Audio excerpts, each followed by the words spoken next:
Bitcoin, for someone who's never heard of it before, who's just, discovering it for the first time, will automatically seem too good to be true.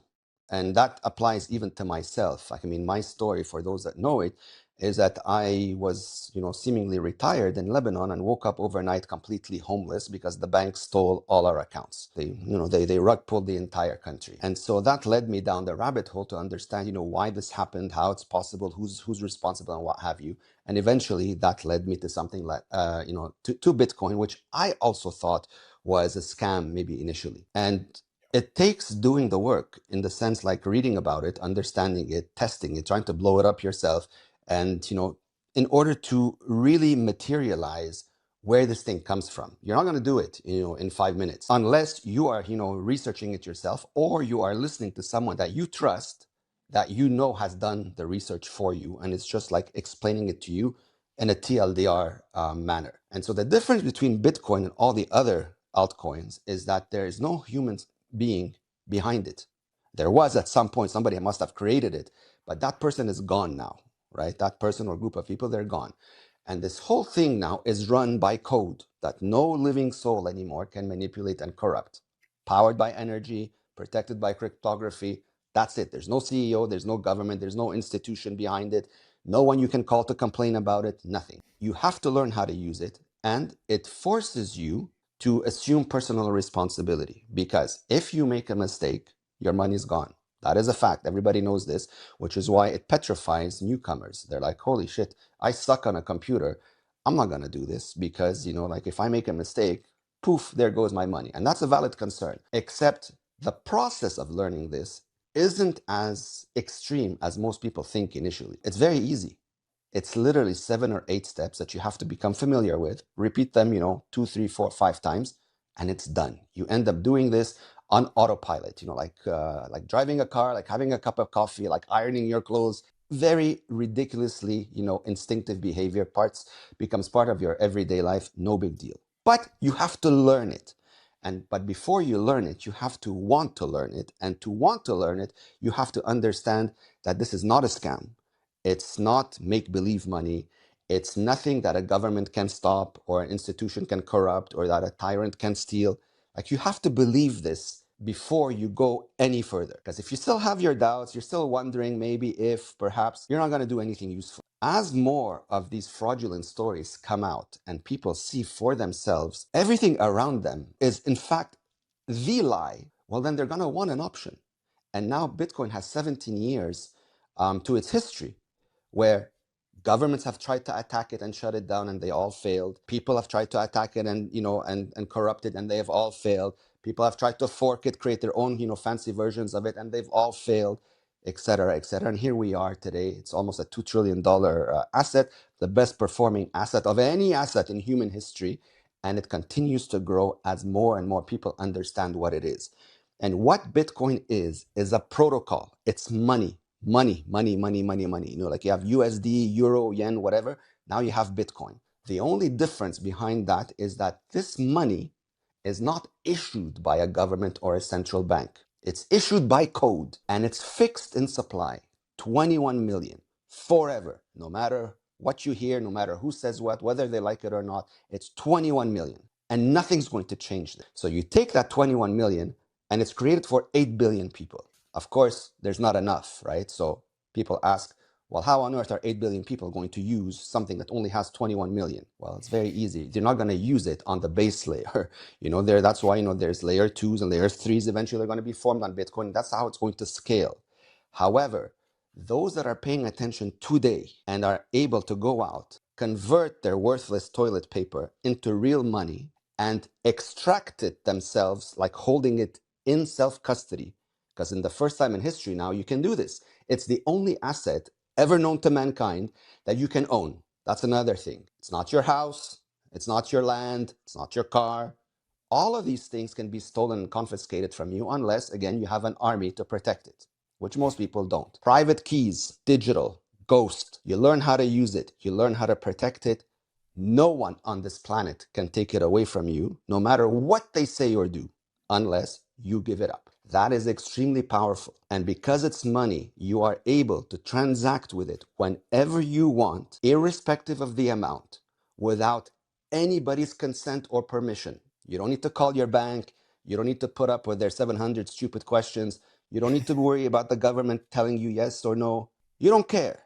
Bitcoin was created for sovereignty, to return the power of sovereignty to 8 billion people. And that, my friend, is an incredibly empowering position to be in, because now you are back in full control. And when you own your money, you actually own your life. When you don't own your money, someone has you by the nuts. They don't like you.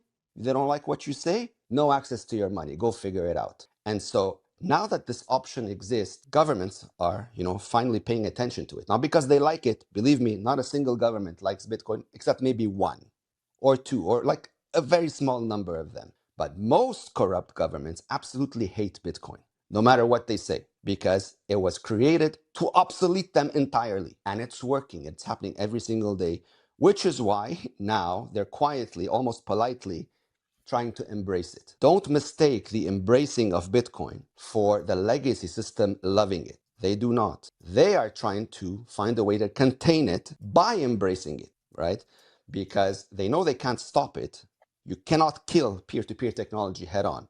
It's never going to happen. And so you attack it by, pushing a narrative that it's the best thing out there. We absolutely love it, as long as you use our version of it. Bitcoin ETFs, Bitcoin treasuries, the banks custodying your Bitcoin, everything Bitcoin except for two words: self-custody. Because that is the only way you win in Bitcoin, is when you, and you alone, own those private keys, because at that point, you are in control of what you do with them, no one else. What do you say to people, because this is something that inevitably you get when someone hears all that? They either go one of two directions. They say, well, the CIA created it, or the NSA created it, or you kind of have this thing. It's similar, but it's a little bit of maybe the other side of the same coin, where people say, oh, I get it, Tony, that's great. However, governments of the world are never going to choose a money that's, was privately made, or they don't know the owner. It's something we just don't even know. So governments are never, so it's kind of like two sides of that same coin, where like government created it, so I'm not going to use it. Or people go the other direction. They're like, well, that's great, that makes sense, but no one's ever going to choose that because we don't know who created it. It's very good that you brought this point up, because I want to touch on it. So the theory about the government created the NSA or whatever other three-lettered agency created, let's go with that story. Maybe it's true initially, they wanted to build something like this that gives them like this godlike superpower over money, more than what they currently had, with their fiat currency. That may have been the initial intention. But somewhere along the line, something went wrong. Either someone in their team grew a conscience and said, you know what, fuck this, and released the whole thing into the wild, open source code. The moment that happened, that theory died, because now the whole code is public, viewable and auditable by anyone. And so if there was a backdoor or something, funny about Bitcoin, we would have heard about it, 15 minutes later, because the entire code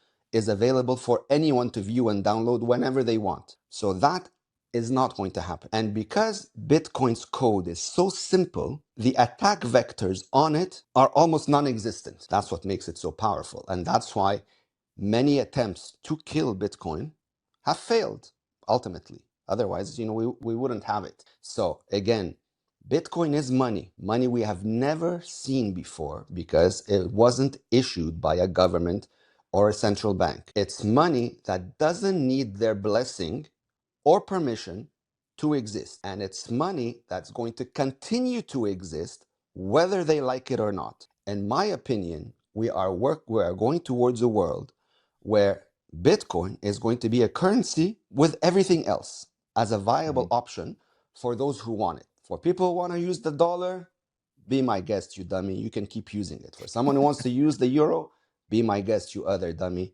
You're going to learn the hard way why this was the wrong decision. People have to come to Bitcoin when they're ready, right? Like, you can't force someone to have common sense if they're not ready for it. And most people, unfortunately, need to get obliterated or like experience extreme pain before they'll even contemplate listening to something like this. They're like, whatever, man, this happens there and this happens there. It's never going to happen here, until they wake up one morning and boom, their ass is on a barbecue and they have access to nothing. That's when they're like, oh shit, okay, now what?